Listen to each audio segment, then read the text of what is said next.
Okay, so these are my initial impressions of the Kyosho Lazer ZX6. This past Sunday, I took it out for a race, and we had 3 qualifiers and 1 main. So I only have so far 1 race day's worth of experience with the car, but I wanted to give you guys a sense of how the car was on the very first race day, and how much wear and tear I've seen on the car just after 1 race day. And just generally my initial impressions. So, as you know, I put a 13.5 motor in this car because we were supposedly trying to bring up a 13.5 four-wheel drive buggy class. But understandably, the four-wheel drive buggy class is somewhat thin as it is, so to break it up into a mod and a 13.5 class would only fracture the class further. So I ended up being the only 13.5 four-wheel drive buggy in the field. Now that wasn't a problem. You know, I've been running four-wheel drive buggy for some time. I have no problem keeping up with the mod guys. But I did have to run boost with the 13.5 to even have a hope of staying up on the straightaways. And even still, I was not quite as fast as I wanted to be on the straights. I ended up having to get the a 76 tooth spur gear, so that the stock spur gear that comes with the kit is a 78. This is a 76, so I installed that, and I ran a 28 tooth pinion. This seemed to be pretty good for gearing. I kept the mechanical timing on this to the stock setting of 20 degrees, and on the boost settings, I believe I set it to 30 degrees of dynamic timing, kicking in at around 5,000 or 6,000 RPM, something like that. Is that right? I don't remember, but it was about 30 degrees of dynamic timing. I don't remember where it kicked in, though. In any case, it helped, but I have a 6.5 motor on the way, so this will be an actual mod four-wheel drive buggy soon, just like the rest of my four-wheel buggies. In any case, the buggy, it drives really nice. It feels actually a little bit lighter than my Losi 22.4 just by picking it up. It doesn't feel particularly heavy. It's very even-keeled, you know, with the configuration I'm using with the LiPo setup, the electronics over here, the front motor configuration. I used a Huddy setup station to set the toe and the front and rear camber to make sure it was spot on. I set the toe to minus 1 degree, so that's 1 degree inward. Let's see, what else did I do? And I just ran, you know, the stock settings otherwise with the 35 weight front oil, 30 weight rear oil, M4 electrons front and rear. The rims I ran up front are actually, they look like two-wheel drive front rims because they have a slight indentation, offset on the wheel. They're not completely flush. Although on the package it actually says two-wheel drive / four-wheel drive front wheels. So it's kind of, package is a little misleading. Nevertheless, the wheels do fit four-wheel drive front tires just fine. They don't seem to bulge out or anything. It's perfectly good fit. The handling is very sharp. I had no problem getting through the tight chicane section towards the far left end of the track. So if you go back in my video history, one of my more recent videos, you can see the layout that I was driving on at Walk It Hobbies. And on the far left, there's this really nice tight chicane section with an elevation rise to a 90-degree turn. And lap after lap, you know, I had no issue at all just getting through that section quickly and sharply. Handling overall is really good. The jumping behavior is very even. It doesn't feel like the car is trying to pitch forward or nose up on takeoffs, and that's, you know, taking jumps at full throttle.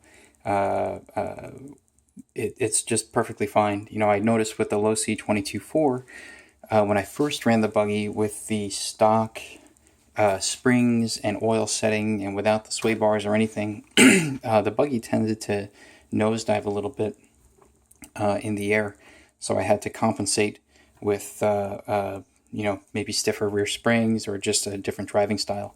This doesn't have that. It jumps nice and even, so I really like that. What else comes to mind? Nothing broke. Of course, I'm a relatively clean driver, so that certainly helps. I did have a few flips, but nothing, severe. In terms of wear and tear, everything looks fine. The CVA drive joints. A common concern I have with these types of CVAs, which aren't just Kyosho CVAs, but also some of the MIP CVDs. Like, for example, what I have on this RC10 GTE here, the CVD style doesn't have a C ring protecting the drive pins, and those drive pins can tend to pop out if you don't tighten the grub screw down enough, or even if you do, the grub screw can back out a little bit. So far, within the first day of running, no problems there. All the CVAs are fine. What else do I want to say here? Oh, right. The grease that the manual tells you to put into the all these little drive cups here in the center of the drivetrain, you can kind of see here there's some buildup of dirt here on the motor, then here to the side, and also a little bit here. So you can see spots where the grease kind of flung out, right? You can even see there. So it's not entirely apparent to me that you really need to put grease in here. It will fling dirt in and around the part of the chassis where these drive cups line up against. So if you want to keep your chassis clean, you don't really need to use the grease there. Anything else to mention for the internals? Nothing in particular. I would say when I was trying out different pinion spur combinations for this 13.5, in the manual it tells you with the 78 tooth spur that the largest pinion you can run, I think, is a 28 or a 29. Don't quite remember. But if you try that largest pinion, it doesn't quite fit. And if you put the 76 in there and you run a 30 tooth pinion, which I think is the largest pinion you can run with a 76 tooth spur, the mesh is really tight. So the largest pinion setting that the manual tells you is permitted with a particular spur gear, it probably says that because it's technically true, you can fit it, but the mesh is going to be very, very tight. So if you're up against that limit on that gear chart table, or that gear ratio table, back off a tooth. Don't run the highest pinion allowed. Go down by one tooth. If you need an even lower final drive ratio, then go down a couple teeth on the spur and then play with your pinion again. Don't run the highest one that the manual says. You'll have some binding here. The mesh won't be very good. It'll be very tight. So that's kind of it for this time. Again, I only did one race day. This is not an exhaustive review, just my initial impressions. So far, I'm really liking this buggy. It definitely has a lot of the good attributes that the B44 and the 22.4 have without any of the apparent faults of either of them. The parts are good, suspension's great, it handles really nice, it jumps really nice. I'm very happy with it so far. The only thing that comes to mind, and this is probably more a function of the suspension setting that I used, the particular oils and springs that I used, the rear of the chassis did scrape the track quite a bit. So, I have this chassis protector here, and you can see quite a bit of scraping on the rear of the aluminum chassis. There's also a little bit of scraping here on the rear front inner hinge pin mount.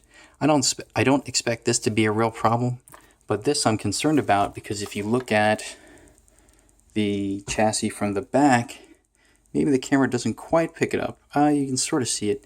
You see on the left side there of the chassis, there's a little bit of extra wear on the aluminum compared to the right side of the chassis.